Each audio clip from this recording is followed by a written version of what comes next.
Hello friends, இன்றைக்கி ரொம்பவும் டேஸ்டியாக ஹெல்த்தியான தூதுவளை துவையல் எப்படி செய்யலான்னு பார்க்கலாம் வாங்க. இந்த தூதுவளையில் நிறைய மருத்துவ குணங்கள் இருக்குது. இது சளி, காய்ச்சல், ஆஸ்துமா அந்த மாதிரியான பிரச்சனைகளுக்கு இது ரொம்பவும் நல்லது. இம்யூனிட்டி பூஸ்ட் பண்ணுது. இதில் ஆன்டி ஆக்சிடென்ட் ஹை லெவலில் இருக்கிறதுனால பிளட் குளுக்கோஸ் லெவலை சீராக்குது. இது டயபெட்டிஸ் பேஷண்ட்டுக்கு ரொம்பவும் நல்லது. அதில் முள் மாதிரி ஒரு பகுதி இருக்கும், முள் இருக்கும். அதை க்ளீன் பண்ணிட்டா இதை நம்ம குக் பண்ணுறதுக்கு யூஸ் பண்ணலாம். இப்போ இதை எப்படி செய்கிறதுன்னு சொல்கிறேன், வாங்க வீடியோக்குள்ளே போகலாம். முதல்ல 4 காஞ்ச மிளகாய் எடுத்திருக்கேன், ஒரு குட்டி எலுமிச்சப்பழம் சைஸில் புளி, 2 இஞ்சி, 6 பல் பூண்டு, அப்புறம் 1 ஸ்பூன் கடலைப்பருப்பு, 2 ஸ்பூன் உளுத்தம்பருப்பு வச்சுருக்கேன்.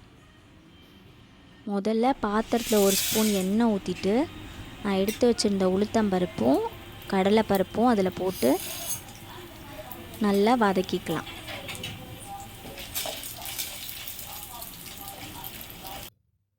இப்போ கடலைப்பருப்பும் உளுத்தம்பருப்பும் நல்ல கலர் மாறினதுக்கப்புறம் எடுத்து வச்சுருந்த 4 காஞ்ச மிளகா, அப்புறம் பூண்டு 6 பல், 2 துண்டு இஞ்சி, அப்புறம் அந்த லெமன், அப்புறம் புளி இதை எல்லாத்தையும் போட்டு முதல்ல வதக்கிக்கலாம்.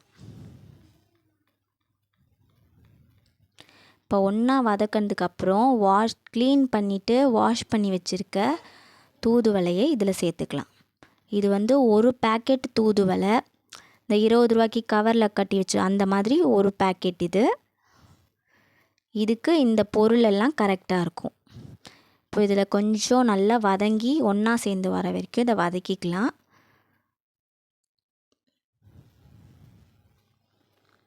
ஒரு 2 மினிட்ஸ் வதக்குனா போதும். இதில் நான் இப்போது கொஞ்சோண்டு தேங்காய் சேர்க்குறேன்.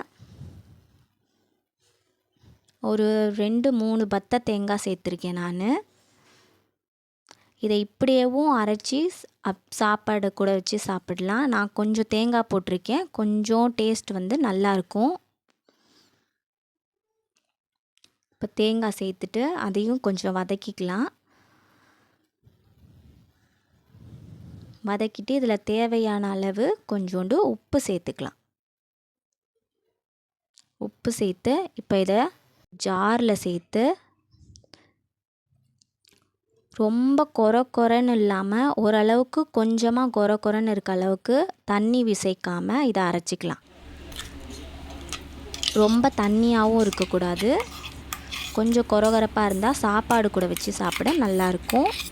சூடான சாதத்துலேயும் இதை சேர்த்து அப்படியே சாப்பிடலாம். இட்லி, தோசை கூடவும் ரொம்பவும் நல்லாயிருக்கும். இதுக்கு ஒரு சின்ன தாளிப்பு கொடுத்துட்டு நான் கடுகு, உளுத்தம்பருப்பு, அப்புறம் கருவேப்பிலை போட்டு தாளிச்சிருக்கேன்.